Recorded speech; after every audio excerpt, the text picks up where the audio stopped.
अभी अपने दरवाजे पे यहाँ मुझे एक पुलिस वाला मिला था, तो वो कह रहा था कि जो मोहल्ले में चोरी की वारदातें हो रही हैं उसमें खुदा ना खास्ता कमाल मुलव्विस है। तुम्हें क्या जरूरत है सोचने की?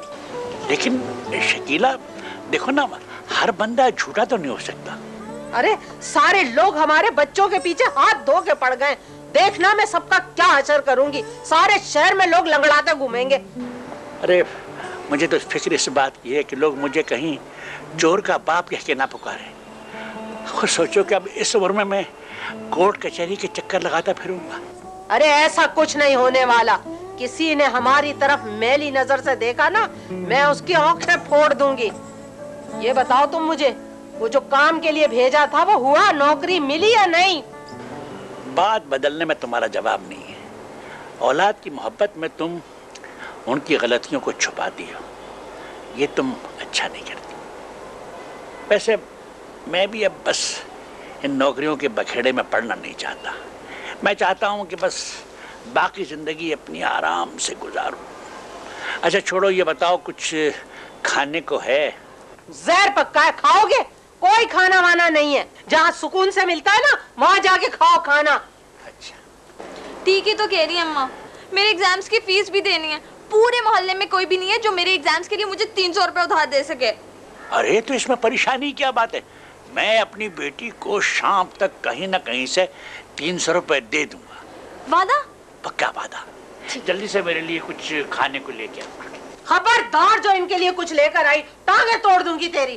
देखे जी, जब तक काम नहीं करोगे ना, कोई खाना वाना नहीं। एक टाइम का खाना तो वैसे ही बंद हो गया तुम्हारा। सोच लो, बस बहुत हो गया। हमने देख ली। चल तू क्या देख रही है? बड़ी बात की अफसर बनी हुई है। निकल, खाना देंगे इनको। काम धंधा है नहीं, खाना चाहिए।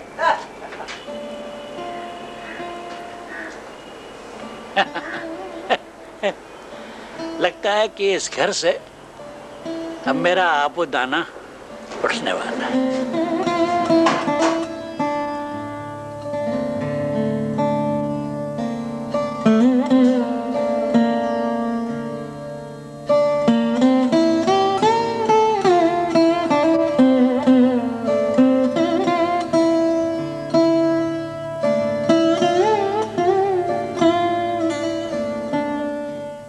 इन हालात में जबकि मैंने अपनी बीवी बच्चों का आखिरी रूप भी देख लिया और ये भी जान लिया कि उनके दिलों में मेरे लिए कोई जगह नहीं है, बेहतर यही है कि मैं उनके हिस्से उन्हें लौटाकर इस घर को जल्द से जल्द छोड़कर कहीं अलग थलग जिंदगी गुजारूं।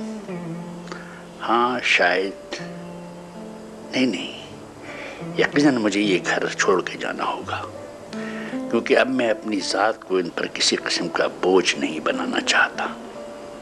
हाँ, मैं ये घर छोड़ दूंगा, इसी में बेहतरी है, क्योंकि मैं भी तो सुकून के साथ जीना चाहता हूँ।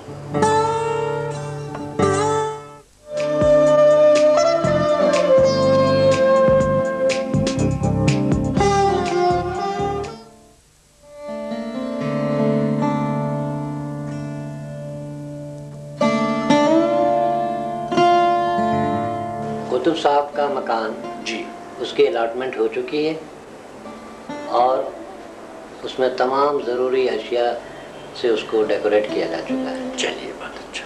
दूसरे ये कि पुरौनक बाज़ार में ब्यूटी पार्लर के लिए जो आपने फरमाया था वो भी तमाम ज़रूरी इक्विपमेंट से आरास्ता कर दिया गया है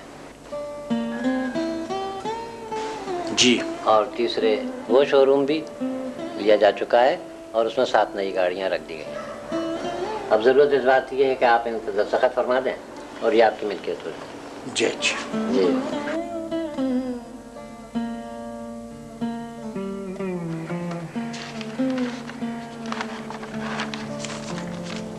शुक्रिया वकील साहब, आपने इतना मुश्किल काम इतनी जल्दी निपटा दिया। ये तो मेरा फर्ज था जो मैंने अदा किया है। ये शकीला साहिबा से भी 5 दस्तखत करा लें।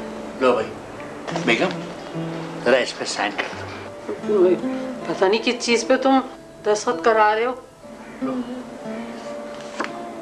तू पढ़ के बता ये है क्या? बहुत पढ़ाकू बनती है, पढ़ना।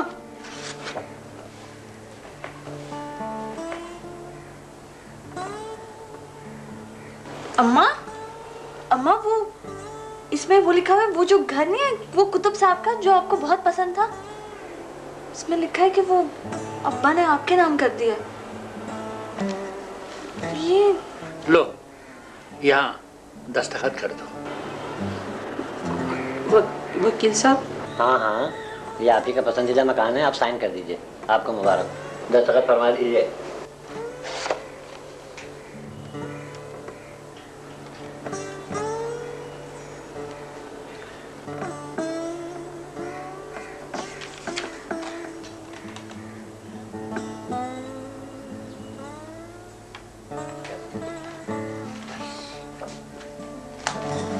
इसके अलावा जो है ये आपका ब्यूटी पार्लर मुबारक। और ये बेटा आपका शोरूम, ये आपके वालिद साहब की तरफ से आपके लिए तो बहुत बहुत शुक्रिया। शकीला बेगम, वाकई मैंने तुम्हें जिंदगी में कुछ नहीं दिया, इसका मुझे बहुत अफसोस है। मगर आज मैं ये मकान तुम्हारे नाम अलॉट करके